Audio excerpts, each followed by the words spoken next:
going on, guys? JPS back for another video, and today we're going to be reacting to the Barassi line, Australia's great sporting divide. Now, this has come up in some of my past reactions, where I really came in with the thought that the AFL was Australia's national sport and, took the majority of viewers. But it turns out that the Eastern and Northern Territory in Australia, I know it's not Eastern Territory, New South Wales, etc., you guys are focused on NRL rugby, right? And then Western Australia, Perth, and whatever else is out there is more so focused on AFL. So how did this come about? How is there such a strong divide in the country? I don't think such a divide exists in the United States. Of course, there are regional specialties and focuses when it comes to sport, but not like just a line down the middle of the country that I'm assuming exists in Australia. Speaking of sport, guys, congratulations to Australia on a big win up against Turkey to start out the World Cup. I actually watched that game. I was rooting for Australia, so I'm glad you guys got the win. That was actually quite a big upset. And now, after this video drops, it should be in 2 days. This Friday, Australia is going to play the United States in Seattle, which is going to be a massive showdown. And if there is a winner, hopefully it doesn't end in a draw because that's quite boring. I hate draws. But if there's a winner, the winner will probably take the lead in our group. So best of luck to Australia.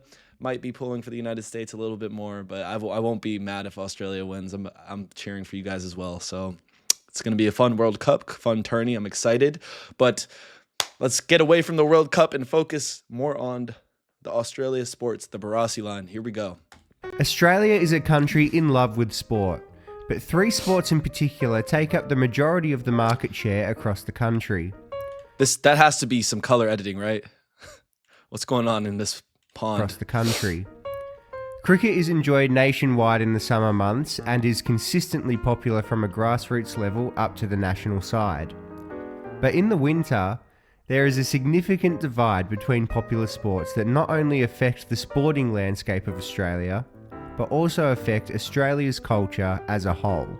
The Barassi line marks the geographical divide between Australia's two popular winter sports: Australian rules football and the AFL, and rugby league and the NRL. The Barassi line is a term first used by Ian Turner, an historian who coined the phrase in his 1978 Ron Barassi Memorial Lecture. It's worth noting that the lecture was named after Ron Barassi Sr., but the Barassi line is named after Ron Barassi Jr., one of the greatest players to ever play the game of Aussie rules football.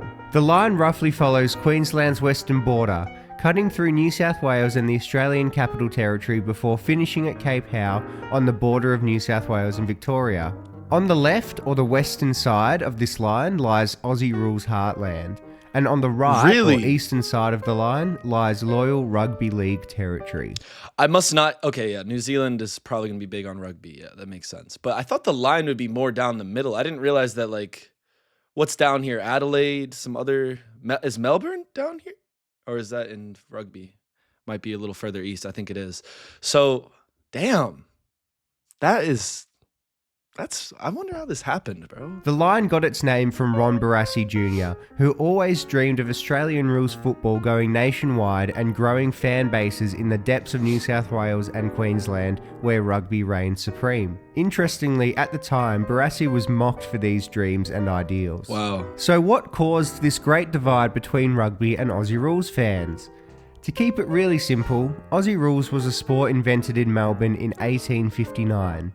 Rugby was a sport that had been played in Australia since the 1860s in rugby union form and the early 1900s in rugby league form. Rugby's popularity in Australia began in New South Wales around the time it was starting to be played regularly across the country, not long after the first games of Aussie rules football were being played. Why am I telling you all this history? Well, it's important to give context to the intense rivalry that has long existed between New South Wales and Victoria, and more specifically, the bitter but banterous rivalry between the cities of Melbourne and Sydney. The rivalry has always been petty and divisive, so much so that Aussie folklore suggests that one of the reasons the capital was moved from Melbourne was because Sydney couldn't stand it being there, so the neutral city of Canberra was decided to be the new capital. So while the game of Australian rules football grew throughout... Is that really true? They said, no, we can't put it in Melbourne. They're tired of this. Just put it in some random place. Canberra. Okay, yeah, that's good. Throughout the states of Tasmania, Western Australia and South Australia, Sydney scoffed at the idea of playing a sport invented in Melbourne and argued that the British invented rugby union, eventually becoming rugby league, was the way to go. So what about Queensland?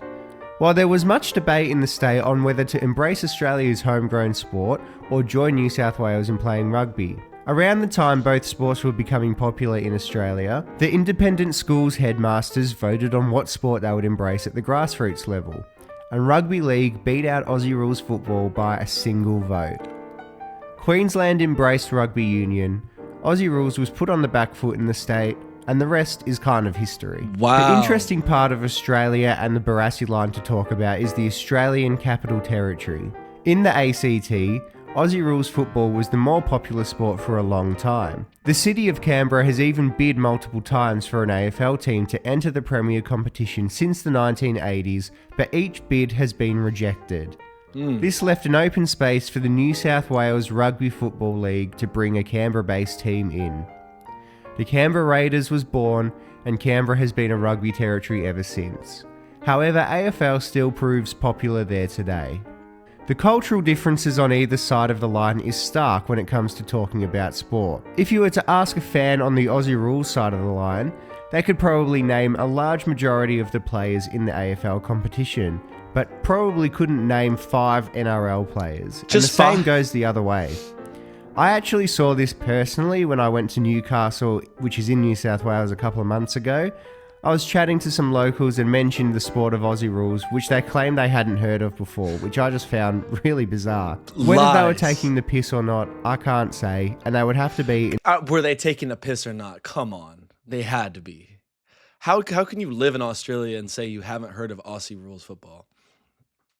That's crazy, though. I thought there would be a lot of, like, overlap in terms of the fan bases. Like, you know, you lock in with AFL, but you're also, you know, you're paying attention a little bit to NRL.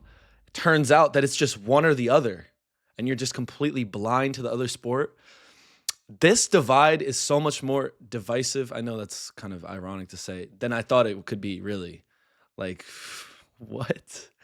And AFL got beaten out by 1 vote to be adopted at the grassroots level in, what was it? I think it was in New South Wales. But that's mental. Wow. 1 vote. So now that just changed everything.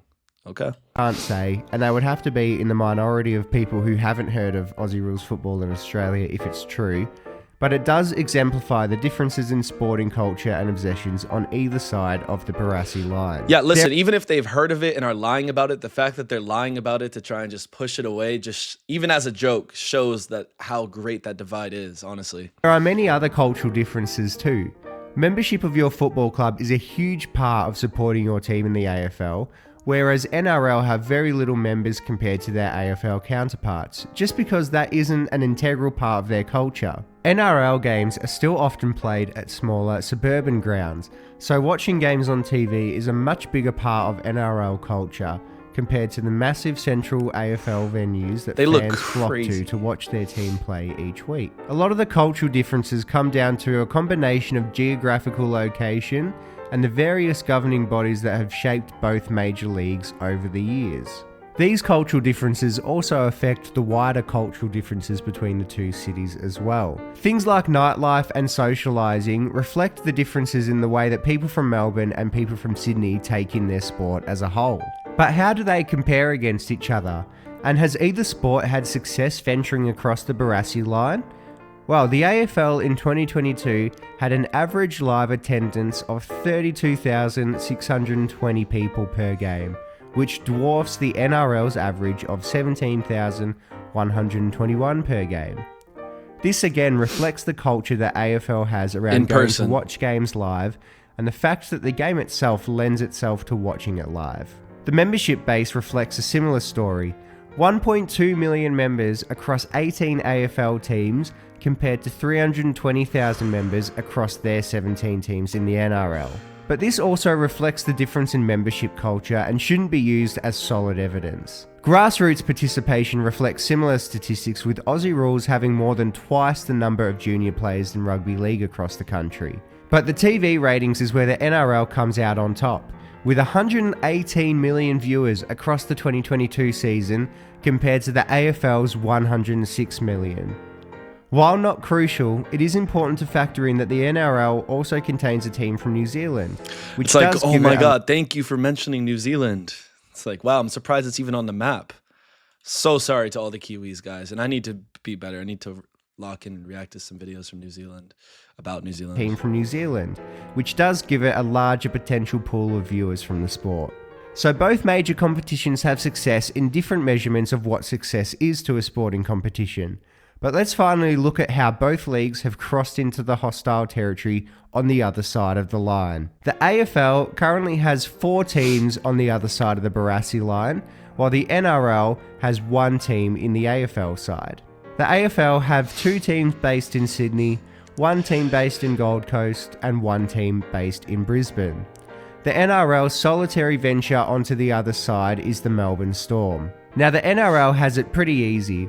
Putting a team in Melbourne was a no-brainer because while they love their homegrown sport above all else, Melbourne and Victoria is just a sport-loving place in general. And the Melbourne Storm often plays in front of decent home crowds because of this. The deep passion Victorians have for their AFL team might not be there for the Storm yet, but it has no doubt been a somewhat successful expansion for the NRL. Okay. The AFL, however, has had to compete with strong NRL heartland in a state that traditionally pushes back against anything Victorian, and a state that has bled rugby for many years. The Sydney Swans and Brisbane Lions are aided in their support due to the fact that both teams were originally based in Victoria in some form and ended up being an interstate team for various reasons.